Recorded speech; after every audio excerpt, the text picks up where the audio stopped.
श्री स्वामी समर्थ. सर्व स्वामी भक्तांचं आपल्या चॅनलवर स्वागत आहे. मित्रांनो, घर बघा, आपलं घर हे पंचमहाभूतांनी बनलेलं असतं. वास्तू आणि ज्योतिषशास्त्रामध्ये घरामध्ये सुख समृद्धीचे वातावरण राहण्यासाठी अनेक महत्त्वाच्या गोष्टी सांगितलेल्या आहेत. बघा, जसं घर बनवताना दिशेच्या ज्ञानासोबतच वास्तू आणि ज्योतिषशास्त्रामध्ये त्यामधल्या काही गोष्टी ठेवाव्यात, याबाबत अनेक नियमसुद्धा सांगण्यात आलेले आहे. आजकाल जीवन जगताना भरपूर पैसा, लक्झरी लाईफ, नवीन ठिकाणी फिरण्याची इच्छा प्रत्येकाच्याच मनात असते. पण सर्व लोकांचे हे स्वप्न पूर्ण होत नाही. अनेक वेळा मेहनत आणि सर्व प्रयत्न करूनही घरामध्ये पैसा टिकत नाही. काही ना काही प्रकारच्या अडचणी येतच राहतात. कुणाकडे तर आजारपणच येतं, काहीतरी कारणाने पैसा येतो आणि जातो आणि पैसा हा घरामध्ये टिकतच नाही. तर बघा, वास्तुशास्त्रात अशाच काही प्रभावी टिप्स सांगण्यात आलेल्या आहे, ज्यामुळे तुमच्या आयुष्यात पैसा येईल. वास्तुशास्त्रात अशा काही वनस्पती सांगण्यात आलेल्या आहे, ज्या चुंबकाप्रमाणे तुमच्या घरामध्ये पैसा आकर्षित करतील. वास्तुशास्त्रामध्ये सांगितल्याप्रमाणे अशी काही रोपे आणि झाडे आहेत, जी तुम्ही जर का तुमच्या घरामध्ये किंवा घरातल्या बाल्कनीमध्ये जर ती लावली, तर तुमच्या घरामध्ये पैसा हा नक्कीच येईल. तर बघा, आपण जाणून घेऊया कुठली कुठली आहेत ती रोपे.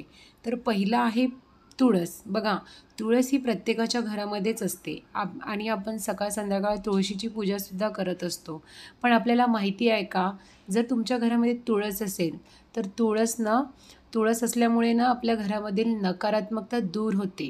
आणि आपण जर नेहमी तुळशीला दिवा लावत असो, तर देवी लक्ष्मीसुद्धा आपल्या घरामध्ये प्रसन्न होते आणि आपल्या घरामध्ये जी काही धनधान्याची कमतरता आहे तीसुद्धा आपल्याला भासत नाही. तर तुमच्या घरामध्ये जर तुळस असेल, तर ती तुळस माहिती आहे का, घराच्या पूर्वेकडील किंवा उत्तर पूर्व दिशेने तुळशीची लागवड करा. हे बघा, जर तुळस योग्य दिशेने लावली गेली तर ती घराचे वास्तुदोषसुद्धा दूर करते आणि त्यामुळेच आपल्या घरातली नकारात्मकता दूर होते आणि घरात लक्ष्मीचा वास हा सदैव असतो. आणि अशाच प्रकारे मनी प्लांट हा सुद्धा आपण प्रत्येकाच्या घरामध्ये असतोच असं नाही आहे. जर तुमच्या घरामध्ये नसेल तर तो तुम्ही आणावा, मी असं आवर्जून सांगते. कारण मनी प्लांट वास्तुशास्त्रानुसार वनस्पती जितक्या वेगाने पसरते, म्हणजे मनी प्लांट हा खूप वेगाने पसरतो. जर मनी प्लांट जर तुमच्या घरामध्ये असेल, तर घरातनं अधिक संपत्ती आणि समृद्धी येते. आणि हा मनी प्लांट घराच्या दक्षिण पूर्व दिशेने ठेवावा. यामुळे काय होतं, घरामध्ये सकारात्मकता येते आणि कुटुंबाचे प्रमुख जे आहे, म्हणजे तुमचे मिस्टर म्हणा, तुम्ही म्हणा, जे घरामध्ये पैसे कमवून आणत असतील, त्याच्या जे चिंता आहे, त्याच्या डोक्याला जे चिंता येतील, आर्थिक म्हणा, कुठल्याही प्रकारचे जे टेन्शन वगैरे येत असेल ते हे मनी प्लांट दूर करते. आणि त्याचप्रमाणे तिसरं हे वनस्पती म्हणजे जे झाड आहे, रोपटं आहे, ते आहे पारिजातकाचं. बघा, पारिजातकाचे झाड हे स्वर्गावरील झाड म्हणून ओळखले जाते. त्याला कल्पवृक्ष असेही सुद्धा म्हणतात. त्याच्या फुलांचा सुगंध दूर दूरपर्यंत दरवळतो. अशी मान्यता आहे की ज्या घरामध्ये ही वनस्पती म्हणजे पारिजातकाचं झाड वाढतं, तिथे सर्व देवी देवतांचा आशीर्वाद राहतो. जर त्याचे फळ जर नियमितपणे आपण देवाला अर्पित केले तर काय होतं, आपल्याला देवाला म्हणजे आपण त्याचं जे फळ असतं ते जर आपण देवाला अर्पित केलं, तर असं म्हणण्यात येतात की सोन्याने दान केल्यासारखे पुण्यसुद्धा आपल्याला मिळते.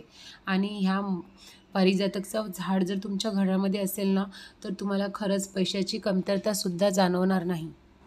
त्याचप्रकारे चौथं जे झाड आहे ते बघा, ते झाड आहे शमीचे. ते शमीचे झाड जे आहे ते सुद्धा घरामध्ये लावणे अतिशय शुभ मानलं जातं.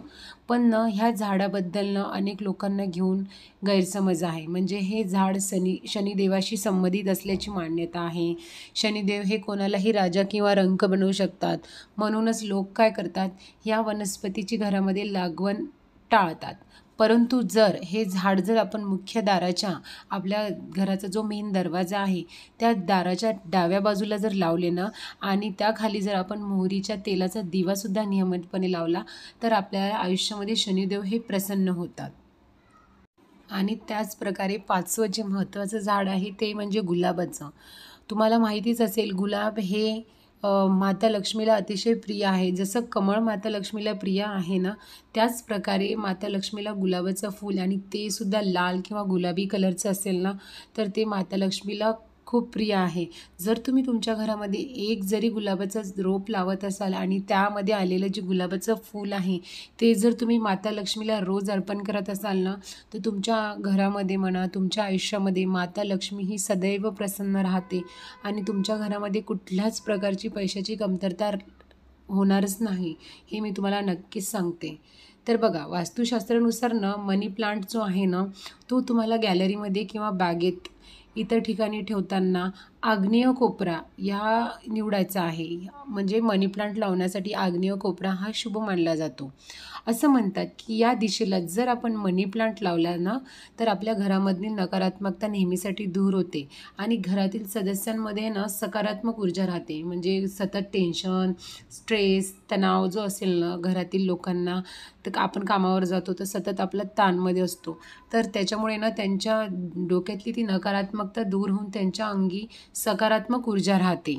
एवढेच नाही तर घरातील सदस्यांचे आरोग्यसुद्धा यांनी चांगले राहते. त्यामुळे बघा, मनी प्लांट लावताना योग्य दिशा जाणून घेणे अत्यंत आवश्यक आहे. तर मित्रांनो, जर तुम्हाला पण तुमच्या घरामध्ये पैशाची कमतरता जाणवत असेल, तर तुम्ही ह्या 5 रोपट्यांपैकी 5 झाडांपैकी कुठलंही एक झाड तुम्ही तुमच्या घरामध्ये, तुमच्या घराच्या गॅलरीमध्ये योग्य दिशा निवडून लावा. तुम्हाला नक्कीच फरक जाणवेल. व्हिडिओमध्ये सांगितलेली माहिती जर तुम्हाला आवडली असेल तर लाईक, शेअर, कमेंट नक्की करा. आणि जर ह्या चॅनलवर नवीन असाल तर चॅनलला नक्कीच सबस्क्राईब करा. श्री स्वामी समर्थ.